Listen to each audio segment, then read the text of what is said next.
Šatrijos ragana. Lietuvos senovės istorijos pasakos. Kaip išrodė mūsų žemę senų senovėje. Žinome visi gerai, jog esame lietuviai, jog žemė, kurioje gyvename, vadinasi Lietuva. Lietuvoje esame gimę ir užaugę mes, ir mūsų tėvai, ir tėvų tėvai, ir mūsų bočiai prabočiai. Prieš 600 metų Lietuva visai kitoniškai atrodė. Didesnioji jos dalis buvo užaugusi miškais. O ir tie miškai netokie buvo kaip dabar. Dabar beveik visur žmogus gali kiaurai išvaikščioti. Beveik visai nėra nepereinamų tankumynų. Tuokartgi senovėje buvo daug tokių vietų, per kurias žmogus norėdamas pereiti turėjo pasiėmęs kirvį kirsti taką ir tokiu būdu tegalėjo pamažu žengti. Puikios, labai puikios buvo Lietuvos girios, aukščiausios eglės, dručiausios pušys pynėsi savo šaknimis, o tarp jų augo laibi jauni medeliai, glausdamiesi prie senųjų, lyg vaikai prie savo tėvų. Galingi šimtamečiai ąžuolai stovėjo tarsi karaliai. Baltavo beržai, žalios liepos, apsibarsčiusios geltonais žiedais, viliojo iš tolo savo kvapu. Miškų tuokart buvo taip daug, jog niekas jais nesirūpino, niekas jų nesergėjo ir nežiūrėjo. Prireikus medžių krosniai pasikūrenti ar trobai pasistatyti, žmogus kirsdavo juos tik tai iš krašto, o girių viduryje medžiai augo kol galėjo, pasenę virto ir puvo, o jų vietoje dygo nauji medeliai, pamažu uždengdami pūvantį liemenį. Tarp tų medžių gyveno daugybė visokių gyvulių, apie kuriuos dabar tik kartais išgirsti begalima, seniems žmonėms pasakojant, o matyti jų niekas iš mūsų nėra matęs. Išnykus miškams, išnyko ir tų miškų gyventojai, gyvuliai. Didžiausias tarp visų žvėrių buvo stumbras. Jis yra panašus į karvę, tik dar didesnis ir stipresnis. Antrasis miškų gyventojas buvo lokys. Didelis luinas apžėlęs ilgais gaurais per žiemą miegojo savo lauže, o vasaros laiku valkiodamasis po girias vogė medų iš aulių. Dar kraugeriai vilkai, gražūs briedžiai ilgai šakotais ragais, greitakojas, grakščios stirnos būriais bėgiojo, o lapių, zuikių ir kitokių mažesnių žvėrelių buvo aibė neapsakoma. Tarp girių buvo išmėtyti gyvenimai. Negyveno tada lietuviai sodžiais, bet vis vienkiemiais. Trobas statėsi tarp miškų ir balų, kad neprieteliui būtų sunku jos prieiti. Negalėjai tuokart sutikti taip tankiai išmėtytų miestelių ir miestų kaip dabar, nes ir žmonių buvo daug mažiau.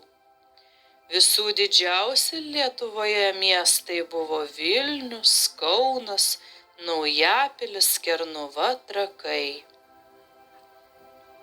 Kad lengviau būtų apsiginti nuo priešininkų, Lenkų, vokiečių ir rusų, lietuviai statėsi pilis. Visų didžiausia tokių pilių buvo pasieniais. Kai kurios buvo medinės, kitos iš akmenų ar iš plytų padirbtos. Kiekvienoje stoksojo aukšti bokštai, iš kurių toli buvo galima matyti priešininkai ateinant. Pilis statydavosi lietuviai visados ant kalno. Aplinkui stovėdavo aukštas storas mūras, tvirtais vartais, o už mūro dar labai gilus ir platus griovys. Per tą griovį būdavo permestas tiltas, kuris eidavo stačiai pro vartus į pilį. Jis galima buvo pakelti ir nuleisti. Dieną gulėdavo jis nuleistas, o nakčiai jį pakeldavo, ir tada jau niekas nebegalėdavo įeiti į pilį. O jei kartais atsitikdavo svečiams ar šiaip žmonėms su reikalais atvažiuoti vėlai į pilį, tai turėdavo jie triūbyti prie griovio sustoję. Tada sargai, kurie visados stovėjo prie vartų, išklausė gerai, kas jie tokie, ir įsitikinę, jog tai ne neprieteliai, nuleisdavo tiltą ir įleisdavo svečius į pilį. Pilyse gyveno bajorai ir kunigaikščiai su pulkais kareivių. Tokia pilis būdavo sunku paimti. Kartais neprieteliai po kelias savaitės jie apguldami nieko negalėdavo įveikti ir turėdavo grįžti namo.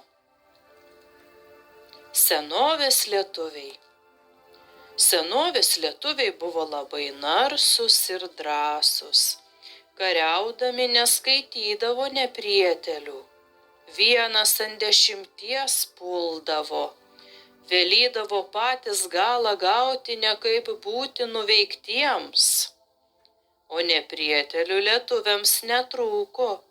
Iš visų šalių jie tykojo, norėdami išrauti lietuviams žemės sklypą. Iš vakarų šalies gyveno vokiečiai.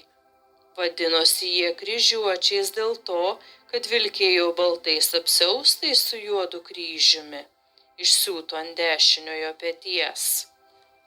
Į pietus nuo lietuvių niūksojo antras neprietelis – Lenkai, o rytuose trečias – Rusai.